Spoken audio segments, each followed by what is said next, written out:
les resulta más fácil culpar grupos. Mire, no estamos diciendo que ellos no tengan culpa en muchas cosas, ¿verdad? No estamos diciendo, y ellos lo reconocen, ¿verdad? Que no están haciendo las cosas bien. Pero las pandillas al final de cuentas son quizás la última manifestación de una sociedad que está podrida desde lo más profundo. Una sociedad descuidada. Y claro, nosotros vemos el producto ya final, a un joven de 19, 20 años que ya anda delinquiendo y anda haciendo cosas fuera de la ley. Pero todo ese análisis, ¿qué pasó con ese niño? ¿Cuáles fueron las oportunidades que tuvo? ¿Dónde se crió? ¿Qué ha hecho el Estado, que es el responsable de proporcionar lo básico para este joven? Tenemos a un muchacho, yo no puedo dar estadísticas porque sería muy riesgoso de mi parte, no las conozco exactamente, pero la mayoría de jóvenes que tratamos y que conocemos que han venido o que están en pandillas, o que han salido de pandillas, tienen un factor común, y es que vienen de familias desintegradas. Vienen de comunidades que están viviendo en la marginalidad extrema. Entonces ahí tenemos dos factores determinantes. La falta de oportunidades provoca que los jóvenes se lancen a un estilo de vida más fácil. Es decir, si la sociedad, si el Estado no me da lo que yo por ley merezco, pues lo voy a tomar por la fuerza. Entonces, un estilo de vida en el que no hay que fatigarse mucho, entre comillas eso de fatigarse, ¿verdad? Porque arriesgar la vida es peor que cualquier cosa. Entonces lo toman por su cuenta, lo que no se les dio. Y luego, la falta de una figura paternal en el hogar, o de las dos partes, de la mamá o el papá, eso es un factor determinante en la violencia del muchacho. Porque lo que sucede con el joven que no tiene oportunidades es que él reprime su odio. Es decir, él está buscando las causas, ¿por qué yo no puedo tener lo que otros tienen? Con medios de comunicaciones que nos bombardean acerca de lo que debería de ser el estilo de vida ideal de un salvadoreño. Comprar aquí, ir a centros comerciales, viajar en esto, ponerse ciertos tipos de zapatos, etc. Entonces el joven anhela eso, porque se le ha vendido que esa es la vida real. Cuando el joven se topa con que esa no es la vida real, sino que su realidad es otra, una situación totalmente diferente, entonces eso se introyecta, ¿no? Y se convierte en odio, se convierte en rencor, se convierte en inconformidad. Alguien tiene la culpa de lo que me pasa.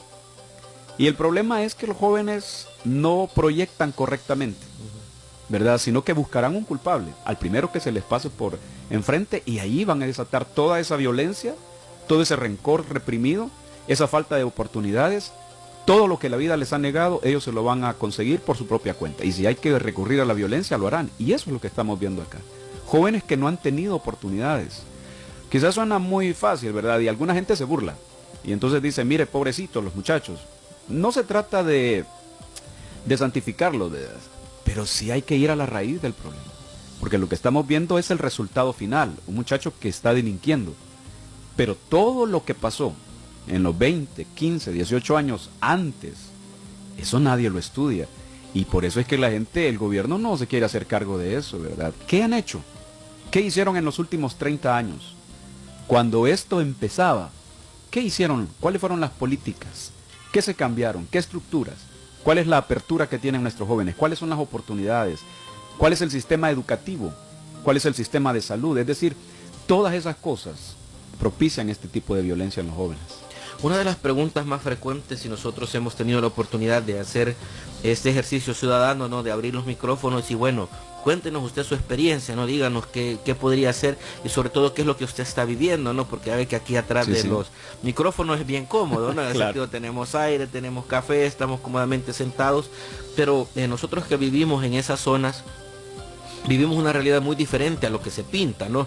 Hemos escuchado declaraciones inclusive del mismo presidente de la República diciendo que solamente son 50 los municipios donde se vive esto, ¿verdad? Y sabemos que esto es extensivo, si bien hay algunos lugares, por ejemplo, tenemos que decir Apopa, Soyapango, que tienen colonias que son altamente peligrosas, esos jóvenes no delinquen solamente ahí, sino que delinquen a un nivel que muchas veces nosotros nos quedamos hasta atónitos al ver el alcance que estos tienen.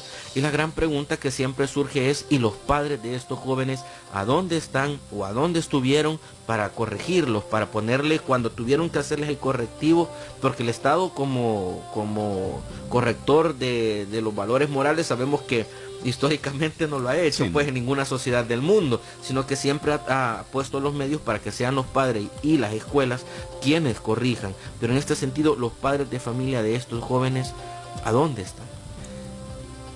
Creo que hay que definir. Algunos padres están trabajando todo el tiempo por un salario de miseria.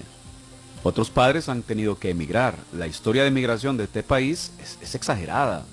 Diariamente son miles de salvadoreños los que miran, dejando a sus hijos, como le digo, a la buena de Dios, con una abuela que ya no tiene tiempo, que ya no tiene fuerzas, que ya no puede controlar a un niño. Y otros padres sencillamente se han tirado al vicio, a la perdición, a ese estilo de vida. Es que cuando las personas tienen tanto odio, tanto rencor y tanta represión o tantos sentimientos reprimidos, tienen que buscar sacarlo de alguna manera. Nuestra sociedad es una sociedad altamente alcohólica, altamente imbuida en las drogas. Es increíble cómo los viernes ve uno, estos días viernes son tan ajetreados, la gente va buscando dónde divertirse, los bailes del centro de San Salvador están llenísimos y ahí vemos a los hombres, ahí lo vemos. ¿Dónde están estos padres entonces? Voy a decir entonces, algunos trabajando, fatigándose, tratando de llevar un par de dólares a la casa, y otros sencillamente o irresponsablemente obviando sus obligaciones. Mire, el Estado realmente no tiene, digamos, la tarea de educar a los hijos, pero sí tiene la obligación de propiciar las herramientas para que los padres podamos educar a nuestros hijos. Entonces, ahí tenemos una combinación espantosa. Padres que no asumen su responsabilidad y gobierno que no da las herramientas. Entonces, ¿a dónde va a parar un joven? Un padre puede hacer el esfuerzo de mandar a su hijo a una escuela pública con todos los esfuerzos del mundo. Pero si a la escuela pública el joven se va a enfrentar con un sistema educativo en el que los maestros simplemente llegan a devengar un salario, pero no les importa ni la formación educativa, mucho menos de los valores. Yo soy pastor y a mí me preguntan si yo estoy de acuerdo que en las escuelas se lea la Biblia. Cuando yo digo que no estoy de acuerdo, la gente me sataniza, porque creen que yo debería decir que sí, pero es que no es la escuela la que debe enseñar los valores cristianos, ni morales, ni de familia, es el hogar, es el hogar. Y el Estado debe poner todos los recursos que deba poner para que la familia se fortalezca, para que las familias tengan todas las herramientas necesarias para educar a sus hijos. Pero entonces ahí estamos en una espiral de nunca terminar, ¿verdad? El Estado no propicia, los padres no tienen la capacidad, los jóvenes buscan de otra manera. Hay que romper esa estructura, que es una estructura diabólica, hay que romperla, en algún punto se debe romper.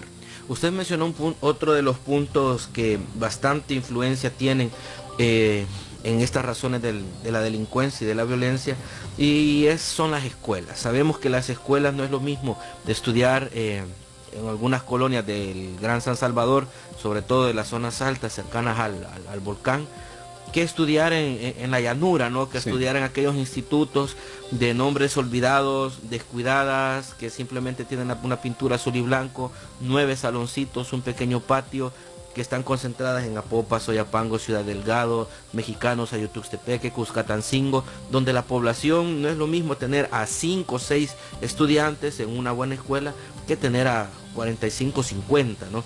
Y el sistema educativo de nuestro país lamentablemente nunca ha sido de los mejores.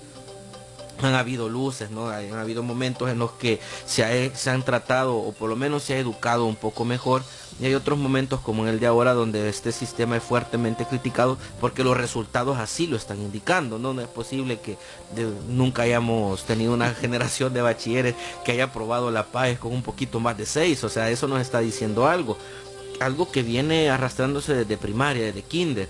Y mucho se dice que en las escuelas se ha perdido el control de las mismas. ¿Por qué? Porque el pandillero chantajea al maestro, porque el pandillero es el que tiene el dominio, que las escuelas son un centro de operaciones y peor aún, de reclutamiento. Entonces, si usted todavía, a pesar de que hace el esfuerzo, como usted bien lo dijo, de mandar a un muchacho a la escuela, a un niño a la escuela, y sabe de que ahí, en vez de encontrar la disciplina o la educación que él va buscando, encuentra al contrario el medio de descarriarse, ¿cuál es la realidad realmente de la escuela de todos estos lugares? Sí, es que ese es el problema. Las escuelas se están convirtiendo precisamente en centros de adiestramiento y reclutamiento para la delincuencia. Mire, aquí seguimos hablando, ¿verdad? Se ha escapado de las manos el control. Las escuelas donde era antes el lugar donde uno se formaba, bueno, yo soy de vieja escuela, ¿verdad? Los maestros con la regla en mano. Hoy se critica tanto eso, la disciplina fuerte, pero eso funcionaba de alguna manera. Bueno, y aquí estamos nosotros, somos el resultado de eso. Funcionaba. El problema es que hoy se ha perdido también eso, ¿verdad? Se ha perdido. Pero el punto quizás aquí a señalar es otra vez los que deben tener el control de esta situación, no lo quieren tener o no quieren asumir. Esa propaganda, mire, yo estoy de acuerdo, me parece excelente que los niños tengan uniformes, que los niños tengan alimento, que los niños tengan zapatos útiles, me parece maravilloso, yo no voy a criticar esos programas. El problema es que, ¿para qué un niño tiene útiles, para qué un niño tiene zapatos, si el sistema educativo, que es la base, un niño puede ir, perdone, no sé cómo voy a sonar, un niño podría estar en calzoneta y en chancletas recibiendo clases, pero si el sistema educativo es bueno, va a generar algo bueno. Pero si un niño puede estar correctamente vestido y con zapatos muy buenos y con útiles completos, pero el maestro no está empeñado en transmitir el conocimiento ni en formar al joven, entonces de nada sirve esto, ¿verdad? Es como lanzar perlas a los puercos, como dirá la Biblia. Entonces, no estamos generando jóvenes que piensen, jóvenes que sean críticos con la realidad. Y yo conozco casos de maestros que ellos van a devengar su salario, que se pasan todo el día con su teléfono celular mientras los jóvenes están jugando o haciendo cualquier otra cosa. Lo único que les importa es devengar su cheque. Entonces no se puede así, ¿verdad? ¿Cómo estamos entregando en manos de gente tan irresponsable? ¿Cómo estamos entregando a nuestras generaciones a un sistema educativo que no tiene el mínimo interés de que estos jóvenes salgan de su situación? No les importa que salgan. Entonces ahí tenemos jóvenes que pasan el grado con 4, con 5, porque el sistema educativo lo que quiere es simplemente promover jóvenes. Es decir, lo que están haciendo es limpiándose de su responsabilidad. Que las estadísticas digan que el Ministerio de Educación sacó miles de jóvenes del colegio, de la escuela. Pero eso se traduce en calidad de educación. Eso se traduce en que se está rompiendo la cadena de ignorancia. No se traduce en eso. De ahí tenemos jóvenes que salen de bachilleres en los colegios nacionales, pero tienen una apreciación de la realidad tan distorsionada, con unos antivalores. Entonces uno dice, pero si son estudiantes, pero no son personas que se están formando ni en valores, ni en criterios, ni en apreciar la realidad. Eso es lo que tenemos, un sistema educativo que deja mucho que desear. Y una sociedad que no se educa es una sociedad que perece. La Biblia lo dice de esa manera. Un pueblo sin conocimiento es un pueblo que perece. Eso dirían los profetas de Israel. Y eso se cumple, ¿verdad? Un pueblo sin conocimiento y sin conocimiento correcto es un pueblo como el que tenemos en El Salvador. Claro, que lamentablemente todas estas circunstancias de las cuales hemos hablado esta primera media hora se han conjuntado para tener lo que hoy tenemos, ¿no? Y sabemos que nuestra realidad no es nada fácil, que no se va a sanear con simplemente meterlos a las prisiones, que es otro de los temas bastante delicados, pero quisiera que eso lo habláramos cuando nosotros regresemos de la pausa comercial. Nosotros regresamos en un instante, no nos cambien su programa La Opinión. No cambie la sintonía. La Opinión volverá en unos momentos. Ahora 104.5 FM, nos acompaña el pastor Neri Figueroa de la Iglesia Osana de San Salvador y catedrático de la Universidad Evangélica de nuestro país. Y bueno, nosotros hablamos de algunos puntos bien concretos, Neri, acerca de algunas de las causas. Sabemos que la violencia y la delincuencia tienen factores, como usted lo mencionaba, no son hechos separados, no son hechos que se pueden unir en un dado momento, pero el delincuente no necesariamente puede ser violento, ¿no? Y usted nos planteaba algunos casos de corrupción, ¿no? De que un político que es corrupto no utiliza la violencia, ¿no? Él simplemente es un delincuente sin violencia, y por el contrario, algunos hechos de violencia pueden o no pueden ser catalogados por nuestra ley como hechos delictivos. Ante esto hemos analizado también cuáles son las condiciones y los perfiles psicosociales que tienen los jóvenes que se encuentran en las zonas más vulnerables de nuestro país, un análisis también de la realidad de los padres de familia, y un tercer aspecto acerca del sistema educativo en los cuales todos estos jóvenes se encuentran. Ahora bien, todo esto son factores que al unírselos, que al ponerlos juntos, dan lo que nosotros tenemos ahora. Estamos hablando de que a finales de junio, cuando terminó junio, nosotros terminamos con una tasa de violencia, de asesinatos diarios de 22.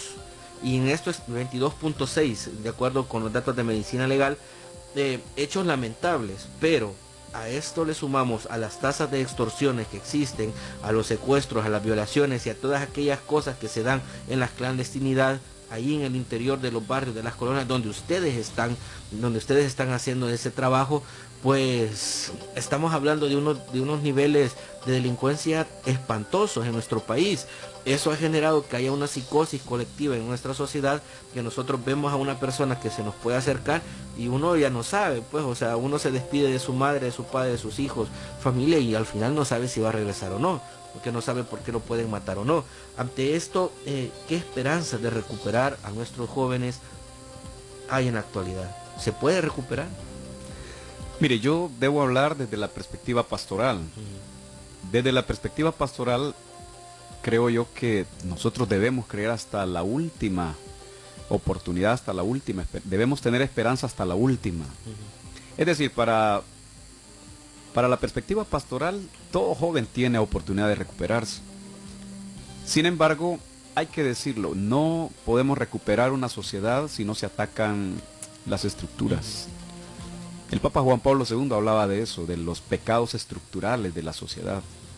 Y fue muy criticado por eso, por la gente que es afectada por esas palabras. Los pecados estructurales son esos pecados que van cometiendo ciertos sectores y que a la hora de unirse se convierten precisamente en eso, en grandes estructuras que a la larga se vuelve casi imposible romperlas.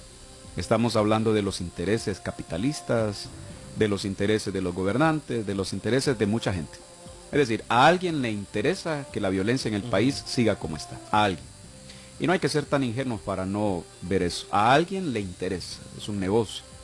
Un amigo me decía ayer, el gran negocio de este país ahora son las funerarias. Les conviene que haya muertos, pero también a otra gente le conviene. Entonces, si se puede recuperar la sociedad, yo sí creo. Ese es el mensaje de Jesús, una nueva humanidad, una nueva sociedad.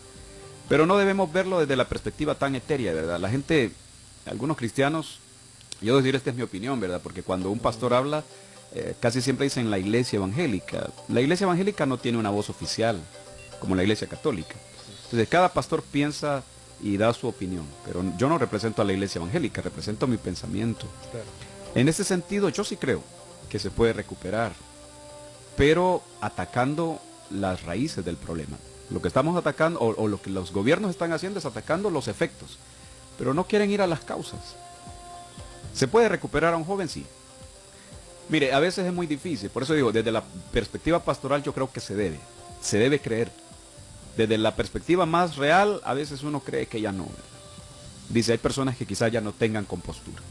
Hay personas que probablemente ya no tengan salvación, aunque decirlo desde mi perspectiva pastoral para algunos resulta un poco difícil de entender, pero yo creo que la salvación de la sociedad reside en romper ese círculo, ¿verdad? Y como hablábamos fuera de micrófonos, hay que romper ese círculo, o sea, en algún punto hay que romperlo, porque esta es una cadena.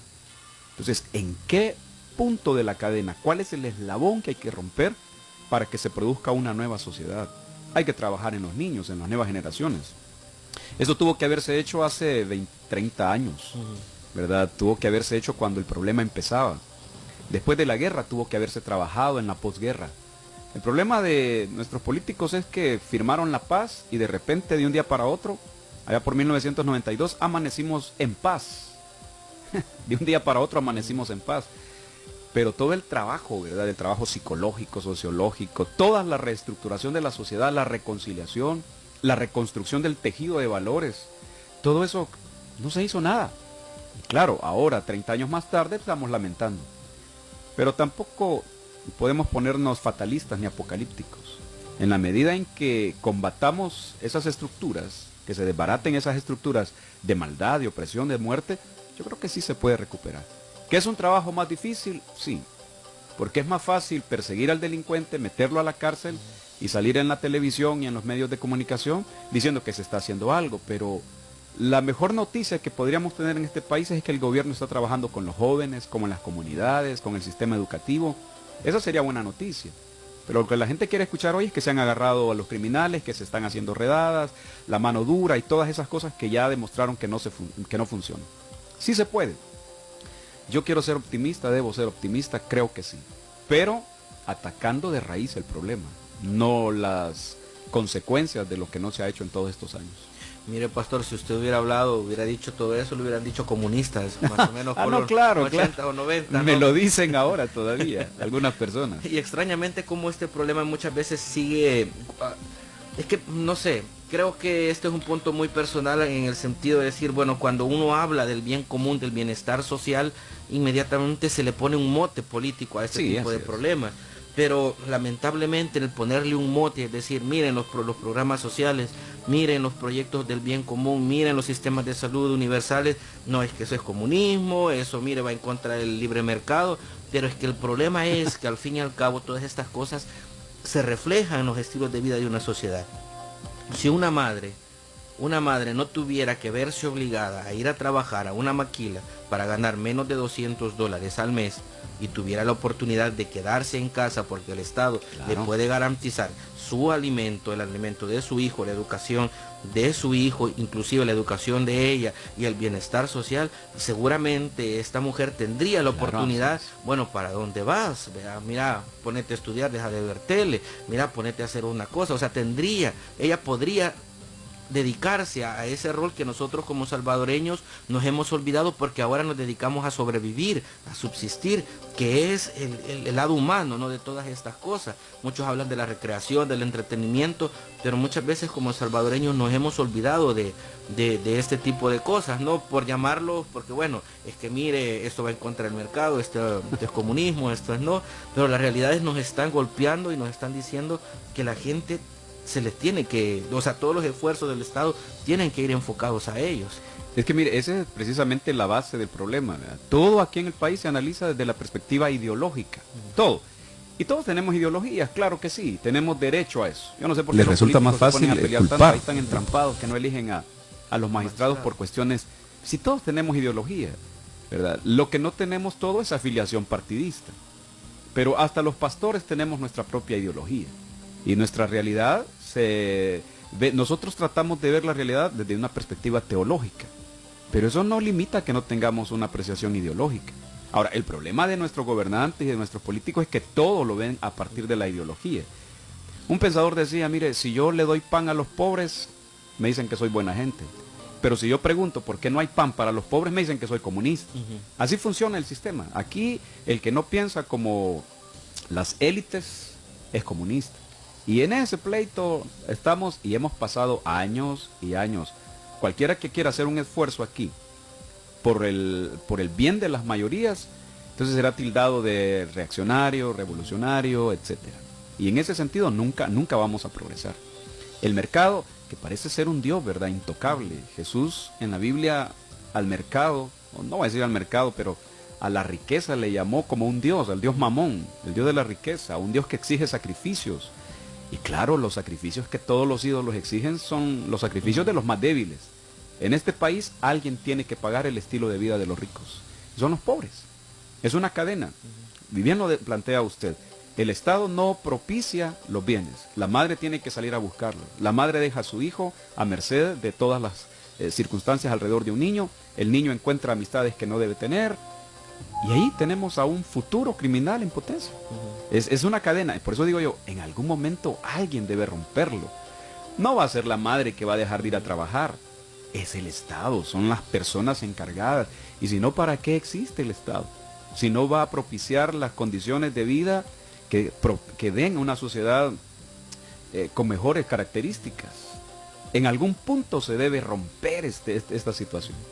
Tiene otra cara bastante difícil, que es la cara que lamentablemente es el fruto de demasiados años, y hay jóvenes que es inevitable, y creo que nadie lo puede negar, que hay jóvenes que si han llegado a niveles de asesinar, de descuartizar, de extorsionar, de desaparecer, en fin, una serie de actos atroces, estos jóvenes por ende ya no tienen ya no tienen ningún tipo de remedio, no más que lo que el Estado y la ley aplica, ¿no? Que es el encarcelamiento y privarlos de libertad. El problema es que nuestras cárceles es un problema muy delicado porque se han convertido en como un call center, ¿no? Desde un lugar donde se ordena, donde se manda, donde prácticamente la vida de miles de salvadoreños depende de la decisión de cómo un palabrero o cómo un jefe de una clica amanezca, ¿no? Decir, bueno, si no te pagó, pues hoy tengo paciencia, dale otro día, ¿no? Pero si no, ahí mismo queda la persona. ¿Qué se tiene que hacer con estos jóvenes que ya definitivamente no hay vuelta atrás y han escogido este camino y así van a morir? ¿Qué se tendría que hacer en las cárceles?